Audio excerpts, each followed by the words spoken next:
azab kaum Bani Israel. Assalamualaikum warahmatullahi wabarakatuh. Halo anak-anak soleh dan soleha, bertemu lagi dengan Ustazah Hafidah. Hari ini Ustazah akan menceritakan sebuah kisah dari salah satu nabi, yaitu Nabi Ilyas alaihissalam.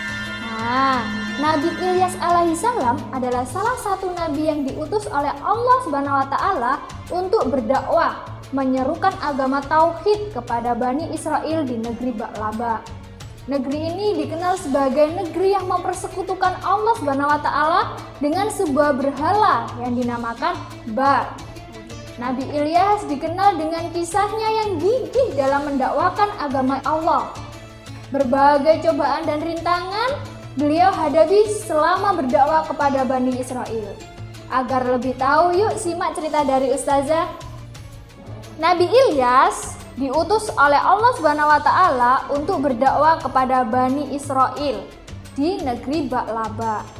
Kondisi penduduk Ba'laba sungguh menyedihkan.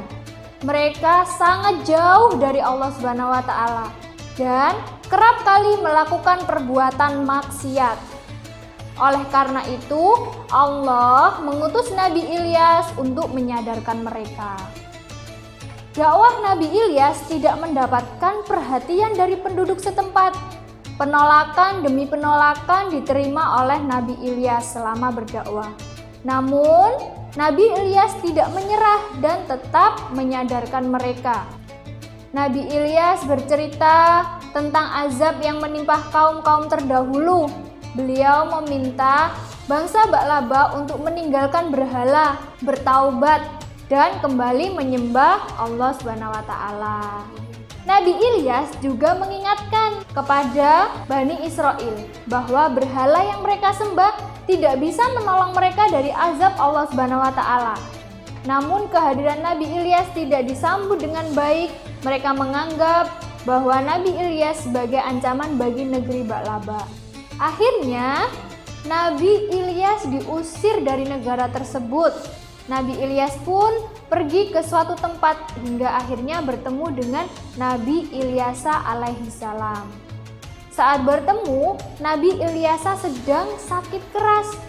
Kemudian atas izin Allah Subhanahu wa taala, Nabi Ilyas menyembuhkan Nabi Ilyasa dan menjadikan beliau sebagai muridnya. Jadi, Nabi Ilyasa adalah murid dari Nabi Ilyas. Suatu hari Allah menimpakan azab kepada Bani Israel di negeri Ba'laba. Mereka dilanda kekeringan yang sangat lama. Kekeringan ini menimbulkan banyak masalah di negeri tersebut. Raja di negeri tersebut memerintahkan penduduknya untuk menyembah berhala dan memohon kepadanya agar azab ini cepat berlalu. Namun, berhala tidak mampu menghentikan kekeringan. Kemudian Nabi Ilyas pun kembali ke negeri Ba'laba dan mulai melanjutkan dakwanya. Waktu berlalu dan dakwah Nabi Ilyas mulai didengar oleh penduduk setempat. Mereka mulai bertaubat dan menyeru agama Allah Subhanahu wa taala. Dakwah Nabi Ilyas berhasil membawa Bani Israel di negeri Ba'laba kembali menyembah Allah Subhanahu wa taala.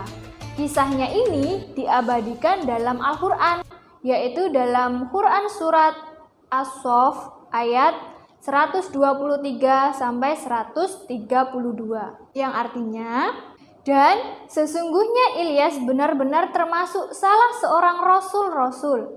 Ingatlah ketika ia berkata kepada kaumnya, "Mengapa kamu tidak bertakwa? Patutkah kamu menyembah Baal dan kamu tinggalkan sebaik-baik pencipta, yaitu Allah Tuhanmu dan Tuhan bapak-bapakmu yang terdahulu?"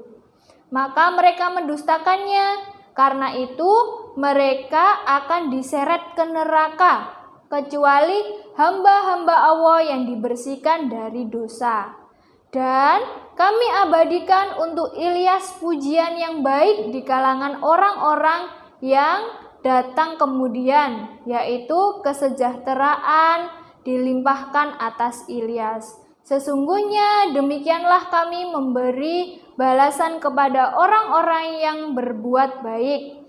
Sesungguhnya dia termasuk hamba-hamba kami yang beriman. Nah, itu tadi adalah kisah dari Nabi Ilyas. Bagaimana Nabi Ilyas sangat gigih dalam berdakwah. Sekian cerita dari Ustazah. Wassalamualaikum warahmatullahi wabarakatuh.